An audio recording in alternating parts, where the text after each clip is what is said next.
Welcome to the show. I'm Danella, and here's what's happening now.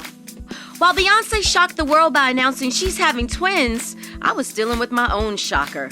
I'll get into that in just a few, but also In Our World is on deck. It's what you're talking about or should be talking about, but right now, here we go. It's our second show. I just want to thank you, man, for joining the show again. Hey, it's a modest group of us, and I just want to thank each of you for all of your feedback, and for those of you that were kind enough to even like the page and subscribe it. Again, it's just a few of us, but thank you so very much. Please keep in mind, we are totally interactive, so that means whatever you say, I listen to, I make adjustments, and you'll hear a little bit of those adjustments towards the end of our show. But let's get into our first topic. We're going to kick off In Our World. This week In Our World is sponsored by Mary Betsy Lee. They're the makers of all natural body butters. So listen, this is what they do, and I can say, honestly, I love their citrus body butter. All natural, so amazing. You can visit them on Facebook.com/Mary Betsy Lee. So thank you to them. All right, very eventful week to say the least. So here's what you're talking about, and if not, you should be. Let's start in Maine. In Maine, you can spark up without the cops popping up. That's right. Recreational marijuana became legal this week in Maine. So here is a list of your 420-friendly states. So, California, Washington, Oregon, Alaska, Washington, D.C. I've smelled a lot of that recently. Colorado, Massachusetts, Nevada, and now Maine have all legalized both medicinal and recreational marijuana. Now let's head down to Virginia. Now this is an interesting story. So, 5 teenage boys responsible for racist graffiti received a very unusual sentence. So after spray painting a historic black school in Ashburn, Virginia, and we're talking about with white power, swastikas, other vulgar images, the boys have been sentenced to get this, education. Yeah, that's their sentence.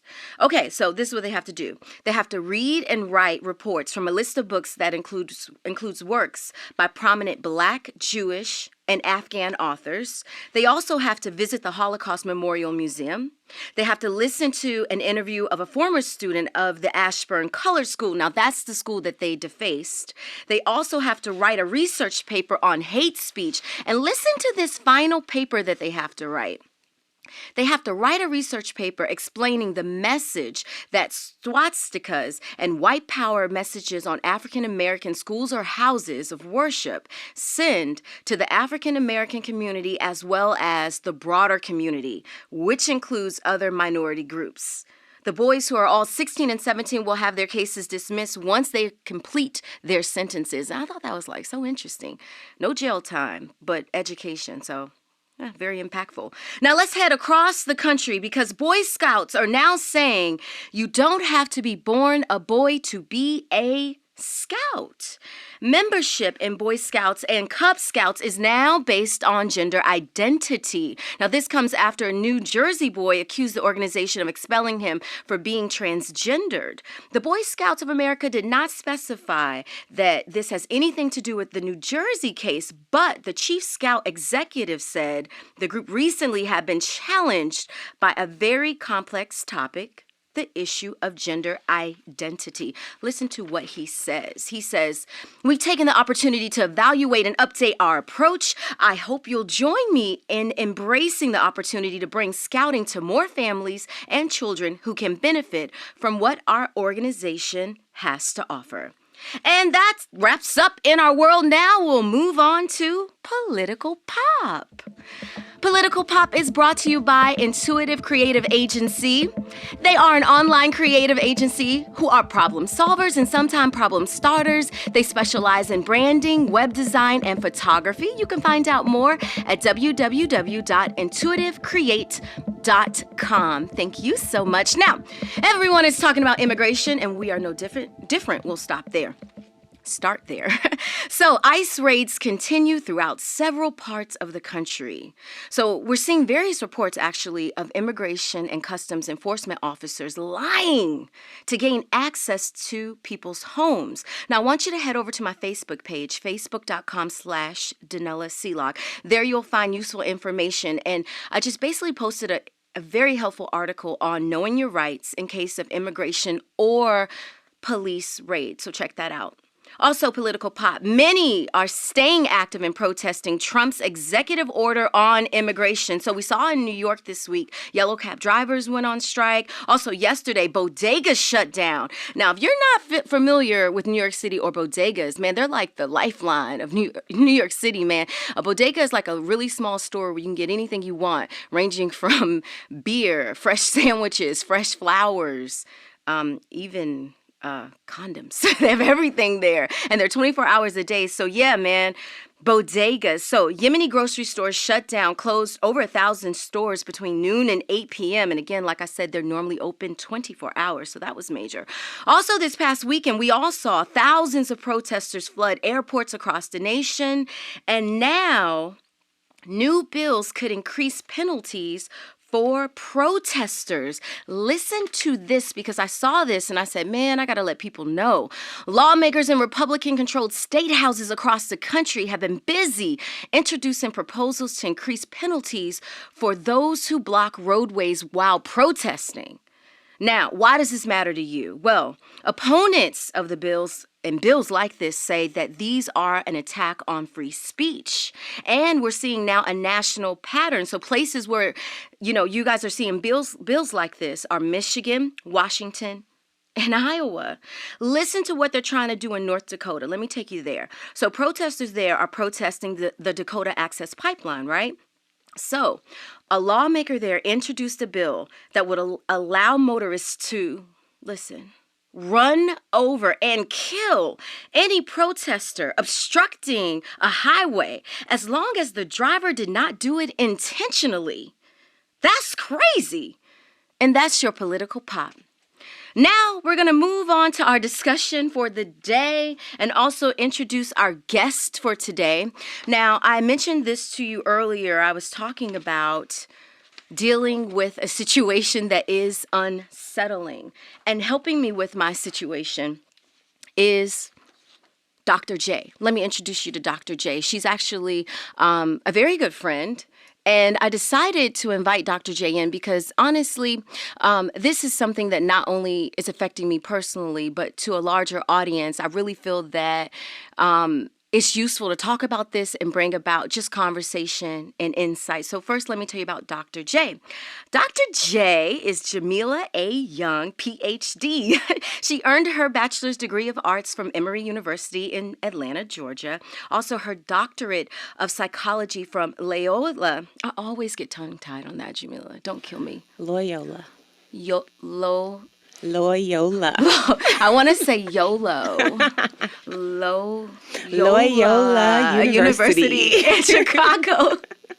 So yeah, that's where she's from. So after she received her doctorate, she continued her training as a postdoctoral fellow at Georgetown University.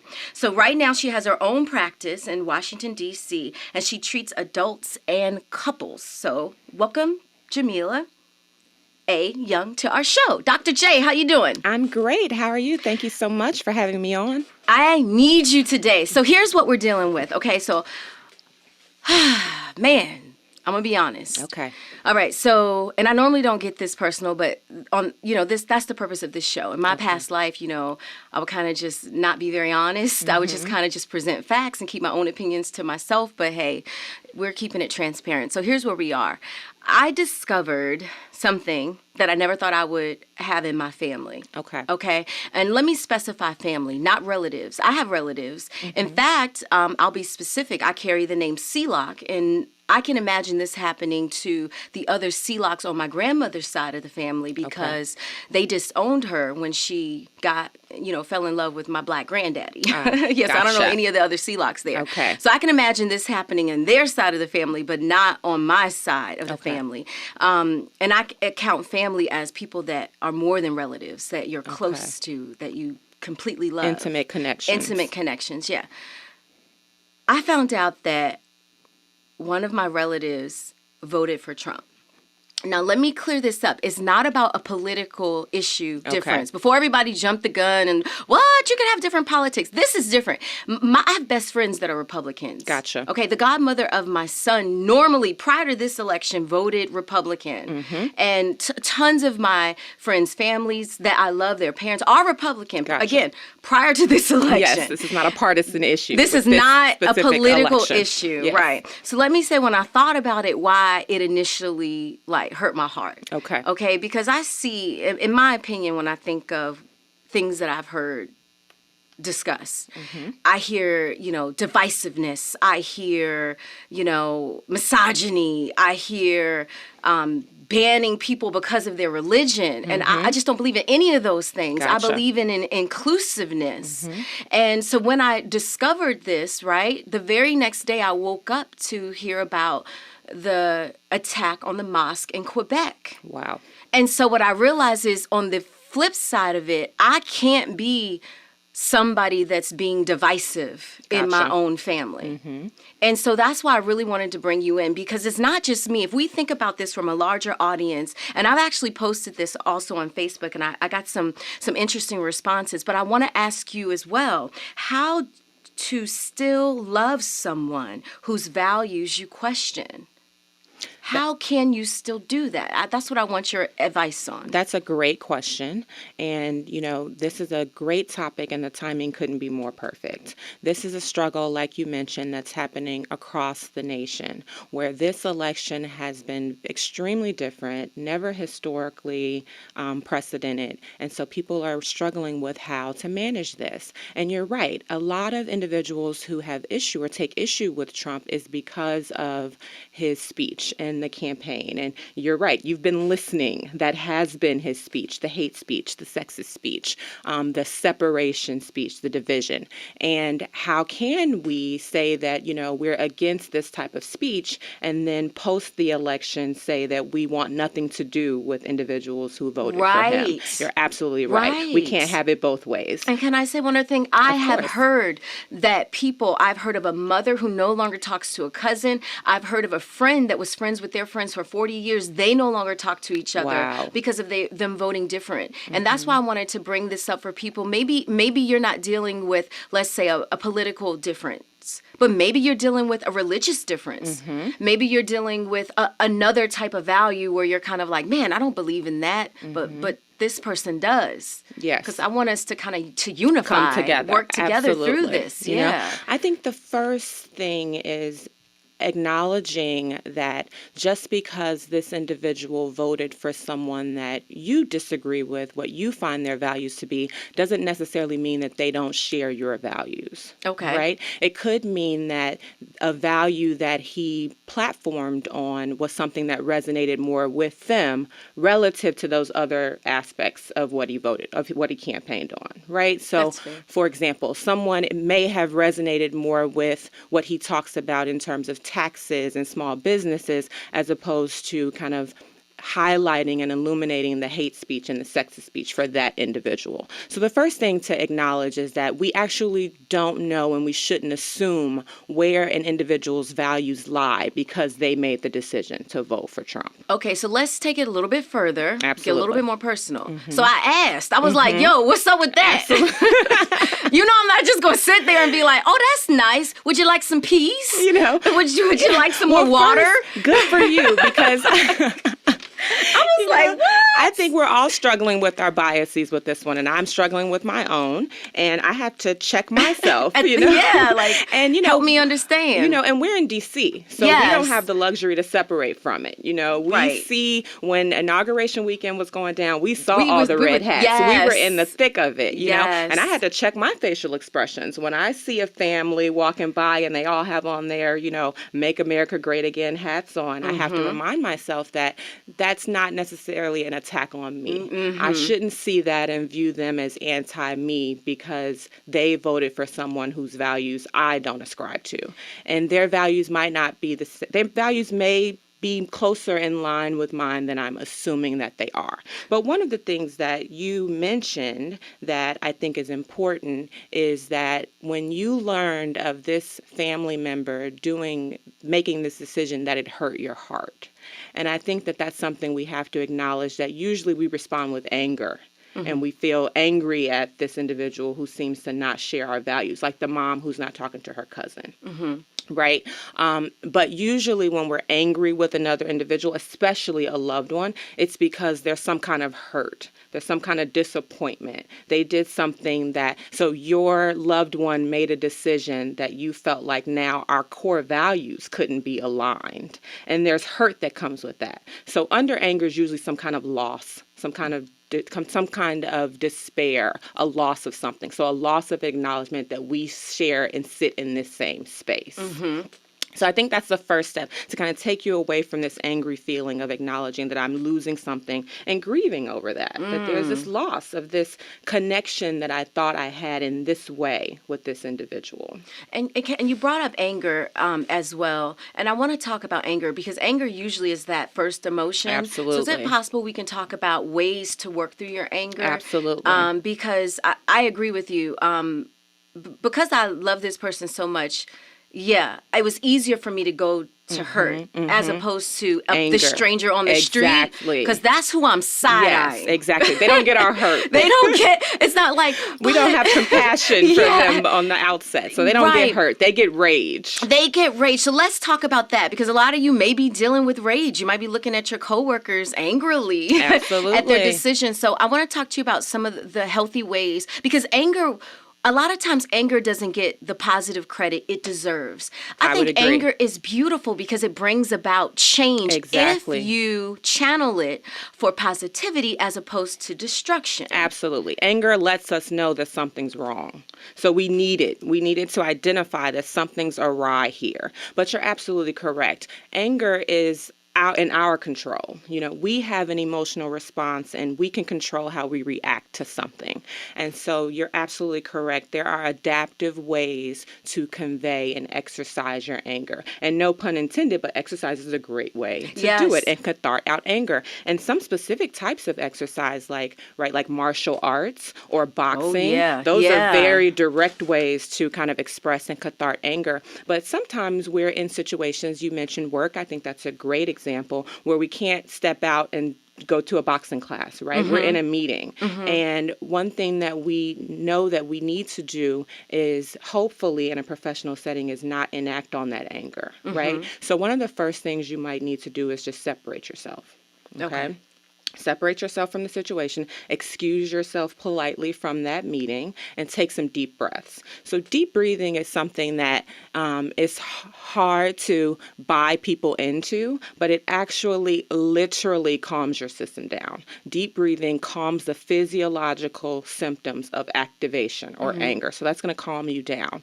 And one of the major things that we have to learn to do as adults, unfortunately, is compartmentalize. It's very different when our loved one shares different values, like we've been talking about, versus a coworker who we can separate from that person. So it would behoove us to be able to just put those feelings in a nice little box, compartmentalize them, and set them aside, step to the table for what we're there to do. And then when we leave that setting, we can cathart in those ways that we talked about, like exercising or talking to someone that's a quality support system for you. Not that person that's going to put the battery in your back. Exactly. Not the person that's going to rah-rah you up and activate you, but the person who's going to be water to your fire. Okay. You don't want to bring it to fire when you're fire, but you want to present this and talk to someone who can be water, who can be a listening ear, but also be a sounding board for you and kind of guide you to calming yourself down through this situation. Yeah, because, I'm even seeing on Facebook as well, like one of my posts from Randy Artis. He's saying the same thing about how difficult it is. Like, all of us have this desire to be better people, but when you put it into action and it's in your own life, it's that much harder to get through. Much more difficult. Please don't misunderstand the way I'm talking as if it's so easy to do. It's much easier said than done. But as we get older and we have to deal with so many different types of people, they're going to have different values. They're going to be looking at the world through a different lens than we are. it's really adaptive to learn how to control our emotions and cathartic and express them in more adaptive ways. It's interesting in just thinking about that, because when I was going through this whole process, the first thing I thought to myself was, what does this say about me? Because that's all I can control is Absolutely. myself. That's all you can control. Right? And so that's why I really wanted to talk to you, because seriously, if you're listening to us, joining us on YouTube, or someone has shared this with you, the truth is all you can control is yourself, you know? Absolutely. And as much as we want to promote being inclusive and we want to promote being loving, we can't promote that and not practice that when our own Absolutely. values are being challenged. Absolutely. And we all have biases, and that's okay. The point is to acknowledge and know and try to do better. That's all we can do is try to do better, be better people. So let's take it a step further. Now, I mentioned this before. I said I asked about, why this person voted, and the answers I received further separated us. Gotcha. Like it further affirmed, like, maybe we're not the same on some of the things I thought we agreed on. So when you're facing a challenge like that, and I said this in my previous show, so listeners to the show know this, that I'm a very extreme person. Yes. You're somebody that knows me personally. I know you quite well. Yeah, I'm very black and white. Absolutely. My husband, he's more gray. He tries to help me be more gray. He's like, we all try to help her be a little more you guys gray. all help me try to be more gray. So help me try to be more gray. So, it's... How can I look at this person in both? Absolutely. And you need to be gray because the world is gray. Right? You can try to be as black and white as you can, and you will come against the wall because the world is gray. So absolutely try to live in be comfortable with some gray, and knowing, so if your example is the perfect one in that you may come to realize that you are not as aligned with this person as you thought. And that's where the loss and acknowledging that, oh, wow, man, this is really something that's happening, and take the time to acknowledge that and be okay with that, and try to understand that this person has their own goals, they have their own priorities, and they may not align with yours, and that doesn't change your history of who they've been to you. That doesn't change the relationship that you've built with them just because you guys don't agree on, and something that could be a major thing for you. I'm not trying to minimize whatever the values are that you guys are misaligned on, but that's not the whole person. You're not that. That's not all that comprises of you. So there are other things that you guys can relate on because you've clearly been relating in that way before. And let me ask you this. Do you think that there's a difference between how men process this kind of question and women? Because, it's interesting. A lot of my listeners are men. And so I'm curious if you're listening right now and you're like, girl, it's all good. Get over it. But do men handle it, differently? How do men handle it? I'm inclined from my experience, as Danella mentioned, I'm a couples therapist, to think that men and women often process things a little bit differently. Well, that may or may not be a fair statement, but that has been a lot of my experience. But I think that men likely have a similar experience. They may not use the same language. Okay. So they may be more inclined to express that anger just because of, we can get into a whole conversation about gender stereotypes and what it means to express hurt and loss versus, and what that represents versus anger, which is something that is honestly a more celebrated and masculine, in terms of comprehension symptom, you know what I mean, or emotional expression. So that's oftentimes where we see men kind of expressing this concern. It comes out more as anger. But I think that if you talk to men and you get down to the crux of it, they will say that it's really disheartening to learn that there are individuals who have such different values, And I think that it's really hard for minorities because there's so much hate speech and it's so obvious, right? You can clearly see that I am a minority and that you are of the majority group. And that's hard to overcome, especially with how far it feels like we've come off the hinges of a Black president. It's very difficult to kind of come to terms with what it might mean that so many individuals might believe something different. Okay. And I'm going to bring up one other thing about men before we lose time. We're running out of time. I'm going to throw my husband into this mix because when he deals with stuff, don't get mad at me. When he deals with stuff, he's easy. Men kind of have these relationships that it's kind of like, if I'm in a club and I need to get into a fight, that's my friend I invite. And I'm like, but that's not your friend. But if I'm in a club and I'm in a fight, that's my friend. And Kyle hasn't necessarily said that exact quote, but I've heard that quote many a times. Gotcha. Or this is my friend who you can't tell a secret to, but he's still my homeboy, but I'm not going to tell a secret to. How do they activate that life? You know what I'm trying to say? I do think I have found that in my personal life with my husband and with other friends who are couples, heterosexual couples, and they have a male partner, we notice a very stark difference with men and women and how we kind of relate and how we understand our relationships with our close people, and I think that they have a good handle on it and that they don't take things so seriously. When a male friend does something that we might deem as a woman as extremely offensive or egregious, they're like, oh, it's no big deal. They're more likely to give someone the benefit of the doubt. We hold on to things a little bit more, but we're more emotional beings, just, generally in that regard in terms of comfortable expressing our emotions. So I think that we can take a page from their book a little bit and, kind of be a little lighter dancing? And let it go. Wait, do you see? I think I see dancing. I think he in the hit studio. the Millie Rock or baby, that's the Millie Rock. He said drop clues bomb. Malcolm, do not drop any bombs. We're not that kind of show. Or are we? We don't know. We're new. So okay. So these are my takeaways I'm getting from what you're saying. Acknowledge the hurt, healthily exercise the anger, right? And take a page from my husband and other men. Yeah, just maybe a piece of the page. A piece, maybe a little piece of the page, not the whole page. Fist pumping. So all my wait, no. Then they're throwing the ones like they in the club. Y'all went too far. Men that are listening, share this podcast with your wives so they can take a piece of the page. Yeah, they can out of your handbook, lighten up a bit, and hopefully we've been of help to you guys.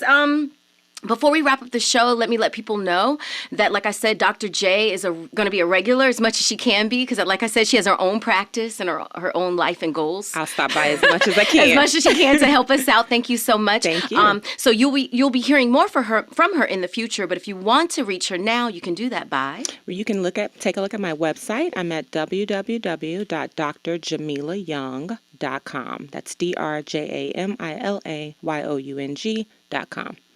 Dr. J.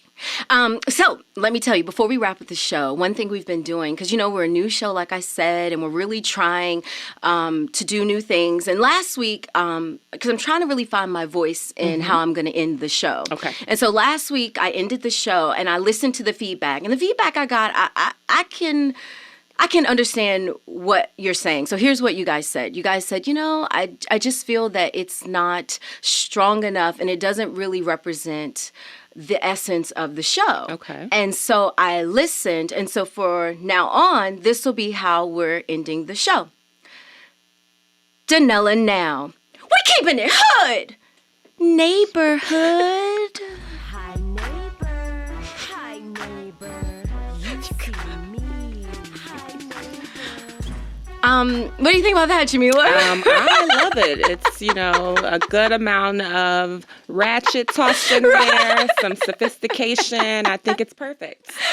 All right. Well, we'll see. We'll try it again. See what the people say. Yeah, we'll try again next week.